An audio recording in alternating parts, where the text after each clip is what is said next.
We'll just give you the nasty, ugly right up front, because this happens all the time at good shops. Customer had another shop replace the timing belt. After getting it home, the car would not start again. The car did start once, backfired, and then died. Let's guess, Tyson. I don't know. I mean, either something failed or something came apart. It's an 09 Pilot with a 3.5 V6. Yeah. So I'm thinking he drove it home, ran fine, goes to start it. I'm just guessing. Yeah. Goes to start it and it backfires. Here's my guess. Didn't get the timing belt on right, didn't tension it right, and it jumped, and that's the backfires. It jumped timing.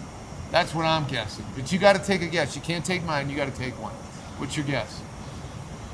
Seeing as now it won't start, I'm thinking something might have, like a tensioner fell off. See, no, that's mine. You're stealing mine. Well, you said it jumped timing. Well, yeah, but I mean it jumps timing because the tensioner wasn't put on right. So don't do that. You got to get your own. Get my own? It's an 09. You want to give you? Fuel pump maybe a little bit. It's possible. We'll say it out loud so they can hear you. So it could be that it lost fuel or spark, and that's why it won't start. There you go. So we gotta see what's going on. Let's go see it. Hey, the video we just put out on the 6.4 Power Stroke that had a terrible exhaust leak, and we had the cab up off of it. We had a little noise in that engine. Let's listen to it with the exhaust leak, but we also have another noise. A lot of you are thinking that's just the diesel. Yeah, there's no doubt there's some more flakes in that. Okay, we're gonna do an oil analysis. Apparently the guy doesn't want to do one. Well, we're gonna do it. So we recommended an oil analysis done on the engine for the customer. We didn't have the results. A bunch of people wanted to know what the results were. And I've got good news not only for the customer, but for y'all. We send all our oil diagnosis to Speed Diagnostics. We have those kits on our website if you want to have one done. Just go to our website and we'll get one shipped out to you. But we're going to call the customer and let him know that all his parameters and everything are fine. He's got no appreciable wear on the rings or bearing or anything like that. The noise, you know, maybe it's just a little noisy motor or something, but it had a little bit of a noise in it. But it's not internal in that engine. And that's good news. That's what the results can give you, peace of mind. A question to you, why do you need an oil analysis? It will help you determine, your driving habits are about the same. Most people drive the same to work, same home, camping on a weekend or something like that. They're basically doing the same thing. You want to know how often you need to change your oil. You don't want to do it too much. It's expensive, especially on a diesel. But you don't want to extend it too far and cause damage to the engine. An oil analysis can give you the target point of where you should be changing your oil. Look, these oil analysis kit, they come complete with the instructions of how to do it. You open the box, it's sealed. You'll have the return package inside. You'll have your sample bottle, the return label, a barcode gives you the instructions. It couldn't be any easier. And the information you'll get from it will be invaluable for you. I recommend them, especially for you guys who really want to keep your truck as long as possible. You can't steal my thunder, dude. All right.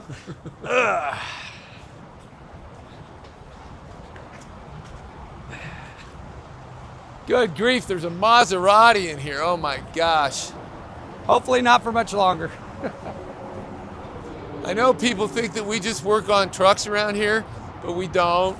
We work on old Chevys. There's a Maserati in here, Audi, BMW. All you good shops out there, you know what I'm talking about. A good mechanic that knows how systems work can work on any car if he's got access to data and information. So the panic button didn't work, so I'm assuming the battery's dead. Oh, this is... Okay. Okay, the license plates have been expired. Maybe he's letting this thing sit. There's a bunch of parts in the car. Oh. So let's, got a few missing things. Oh, jeez. Are you kidding? No way, dude. No way. Okay. Oh my gosh. What's the deal here, man? It's got no front end on the car. No. Well, maybe we got to get the story right. This looks junkyardy, dude. It's questionable. I mean, that's. I gotta quit saying dude. Everybody's giving me too much trouble. People are saying I use the. So this is it. I'm gonna start working on not saying dude so much. I'm gonna try. Everybody, we can always improve ourselves. It's nice when you find parts laying in the engine compartment You gotta be that kidding me. might be important. Well, let's just put a jumper on it and listen Yeah, to let's it. see what we got.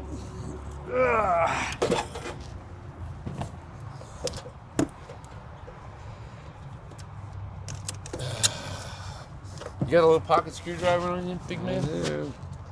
See if I can pry that back a little bit and see the time belt turn, and I can't.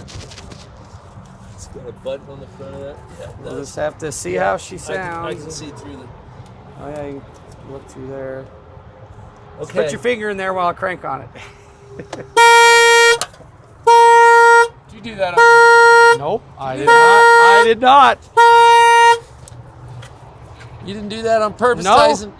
No, I did not. It sounds like it's coming right here where my ear was. It's the horn. It's I know it. Really, it's the horn? yeah. Is that an official diagnosis, dude? All right.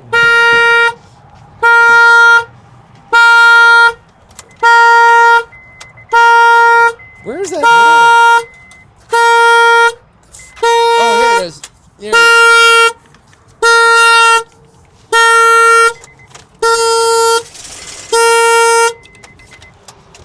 Okay. That didn't work. All right, now we got it. Okay. Well, I just disconnected it, man. I don't want to Okay. listen to it. All right, ready? Yeah, let me see. I'm going to look through the little inspection hole here. Go ahead, crank it.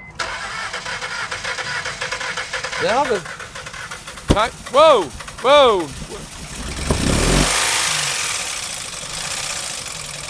Okay, turn it off. Turn it off. Turn it off. We're going to get in trouble, Tyson. Oh. People are going to say, you started the engine without pulling a dipstick. Oh. I think they're right.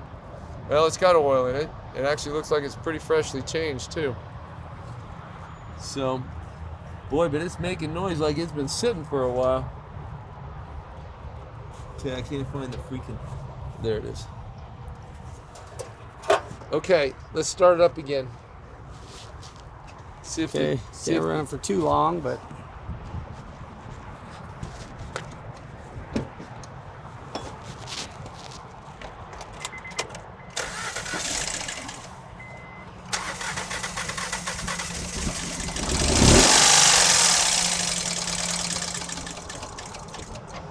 Try to keep it running, big guy.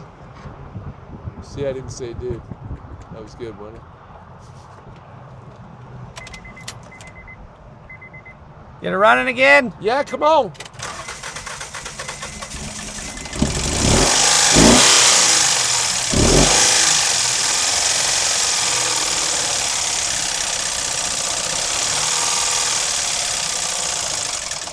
You got oil pressure? You got oil pressure on this thing? Say get the got oil lights pressure? off. Huh? The lights off. The Light- oil, the check engine lights started flashing for misfires. Yeah. I have to give it full throttle to get it started. So it's gonna be a little bit of a process of elimination on this. You want to try to drive it in, or you want me to go get the... We can try. I don't really have a place to put it, but Just try to get it over there. do you want it in the shop or just outside a door? Well, gosh, look, his air intake boot. I mean, this thing is just... So this is... This thing... It's gonna need a full evaluation for sure. Let's go, yeah, let's go call the guy. I mean, you look at the interior and it just... We like to call these clean one owners. Let's go call the guy. Let it sit. Let's go see what he's really interested in. You know, there's sometimes you need to help people out, man. And I think the help here is not to fix this thing.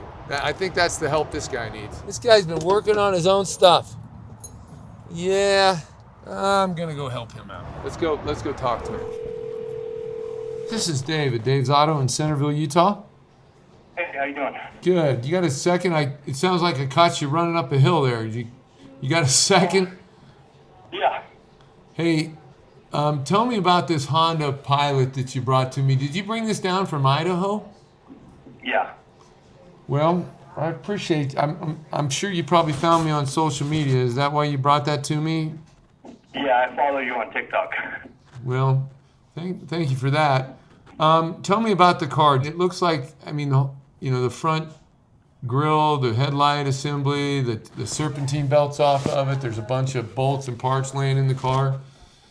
And Yeah, so I took it to a shop originally. They put a new timing belt on it and a timing tensioner.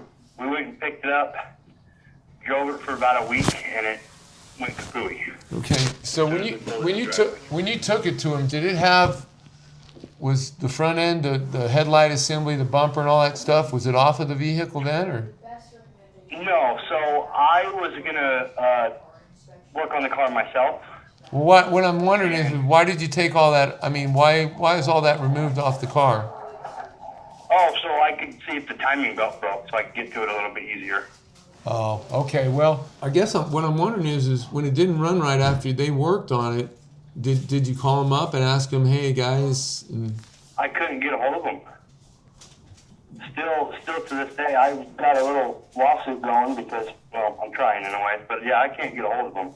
when you say can't get a hold of them, did you drive by their place and say? Yeah, the garage has been closed. They're not answering the phone. Oh, okay. I'm sorry. Okay, I got it now.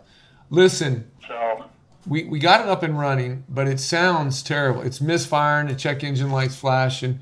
It's got oil in it, but it sounds like it's got no oil pressure to the top end. I mean, it's just clattering really bad. So, let me back up a little bit. Why did you take it to them to have a timing belt replaced? Had it broken, and then you had it replaced?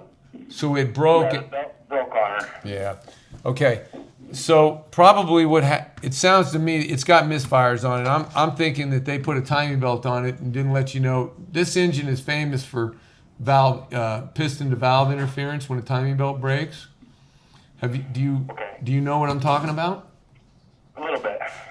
Okay, I'll explain it real quick. So when the timing belt breaks, all of a sudden the valves stop. So wherever they're at, that's where they're going to be. But the pistons are still moving up and down till the engine stops.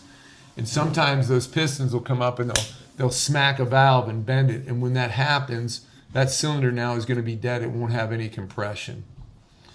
And so I haven't not diagnosed it yet, but my 50 years of experience tells me that you broke the timing belt, it caused engine damage, and then they put a timing belt on it, charged you, took it home, and it never ran right, and you had a problem with it.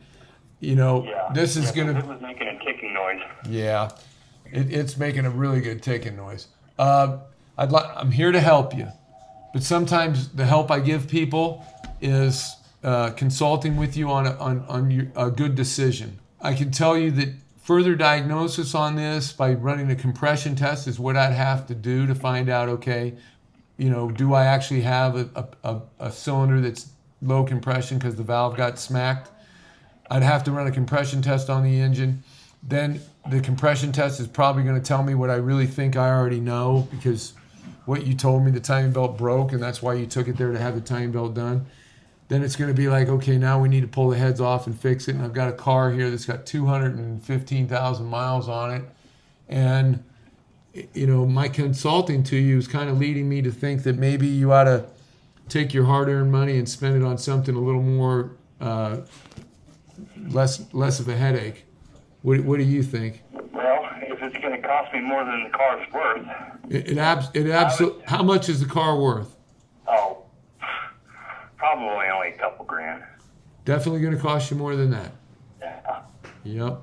So. Yeah, it'll definitely cost you more than that, and that's why I think it's time to take this thing out behind a barn and shoot it, unless unless you really want to fix it. But I can tell you, if this thing needs a valve job, and that's what would have to, at minimum, that's what would have to happen. If it's hit the valve like it probably has, you're gonna be north of a couple $1,000s, quite a bit actually.